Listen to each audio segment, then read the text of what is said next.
Scooter തട്ടിപ്പ് പ്രതി അനന്തു കൃഷ്ണൻ കോൺഗ്രസ് നേതാവ് ലാലി വിൻസെന്റിന് കൊടുത്തത് 46 ലക്ഷമെന്ന പോലീസ് കണ്ടെത്തൽ. അനന്തു നൽകിയത് അഭിഭാഷക ഫീസാണെന്നാണ് ലാലി വിൻസെന്റിന്റെ അവകാശവാദം. ഇടുക്കിയിലും കോട്ടയത്തുമായി 1.5 കോടിയോളം രൂപ മുടക്കി അനന്തു കൃഷ്ണൻ ഭൂമി വാങ്ങി. ഇടുക്കിയിലെ യുവ നേതാവിന് 40 ലക്ഷം നൽകിയെന്ന് അനന്തുവിന്റെ മൊഴി. ബിനിൽ ചേരുന്നുണ്ട് കൂടുതൽ വിവരങ്ങളുമായി. ബിനിൽ, ലാലി വിൻസെന്റ് നേരത്തെ തന്നെ പറഞ്ഞിരുന്ന ഒരു കാര്യം, അനന്തു കൃഷ്ണന്റെ ലീഗൽ അഡ്വൈസർ ആയിരുന്നു, നൽകിയത് അഭിഭാഷക ഫീസാണെന്ന് പറഞ്ഞിരുന്നു. ഈ 46 ലക്ഷം രൂപയാണോ അപ്പോൾ ഈ പറയുന്ന അഭിഭാഷക ഫീസ്? അതോടൊപ്പം അനന്തു കൃഷ്ണൻ വാങ്ങിക്കൂട്ടിയ സ്ഥലങ്ങളുടെ ഒക്കെ വിവരങ്ങൾ ഇപ്പോൾ പുറത്തു വരികയാണ് അല്ലേ?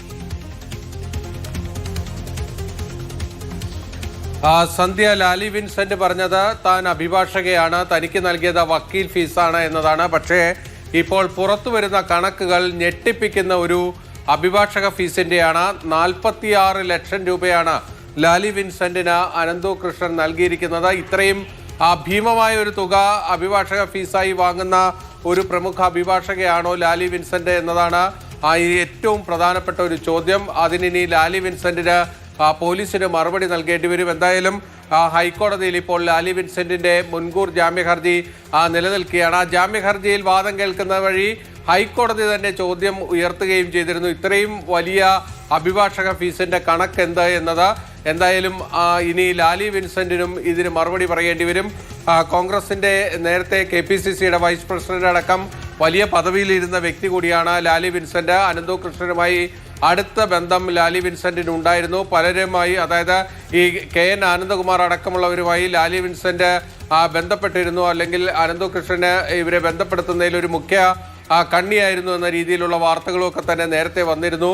ഇനി മറ്റൊരു വിഷയമായിട്ടുള്ളത് ഇടുക്കിയിലെ രാഷ്ട്രീയ നേതാക്കൾ വാങ്ങിയ കോടിക്കണക്കിന് രൂപയെക്കുറിച്ചാണ്. അതായത് ഏതാണ്ട് 1.5 കോടിയോളം രൂപയാണ് അനന്തു കൃഷ്ണൻ ഈ സാധാരണക്കാരിൽ നിന്ന് തട്ടിയെടുത്ത പണം രാഷ്ട്രീയ നേതാക്കൾക്ക് കൈമാറിയിരിക്കുന്നത്. അതായത് പലർക്കും തെരഞ്ഞെടുപ്പ് ഫണ്ട്, രാഷ്ട്രീയ പ്രവർത്തനം, അങ്ങനെയുള്ള ആവശ്യങ്ങൾക്കായിട്ടാണ് ഈ പണമൊക്കെ പോയിരിക്കുന്നത്. ഇടുക്കിയിലെ ഒരു യുവ നേതാവിന് 40 ലക്ഷം രൂപ നൽകിയെന്നാണ് അനന്തു കൃഷ്ണൻ പോലീസിന് മൊഴി നൽകിയിരിക്കുന്നത്. മറ്റൊന്നൊരു ഇടതുപക്ഷത്തെ ഒരു ജില്ലാ നേതാവിന് 25 ലക്ഷം രൂപ നൽകിയതായും മൊഴിയുണ്ട്. ഈ പണമെല്ലാം കൈമാറിയിരിക്കുന്നത് ബെരാമികൾ വഴിയാണ്. അതായത് ഈ രാഷ്ട്രീയ നേതാക്കളുടെയൊക്കെ അടുപ്പക്കാർക്കൊക്കെയാണ് പണം ഈ രാഷ്ട്രീയ നേതാക്കൾക്ക് വേണ്ടി കൈമാറിയിരിക്കുന്നത്.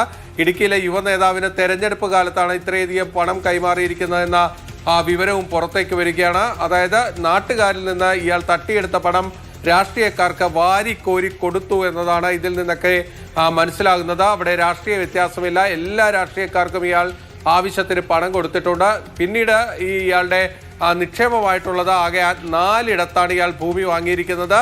വലിയ തോതിലുള്ള ഭൂമി കച്ചവടമൊന്നും ഇയാൾ നടത്തിയിട്ടില്ല. ഏതാണ്ട്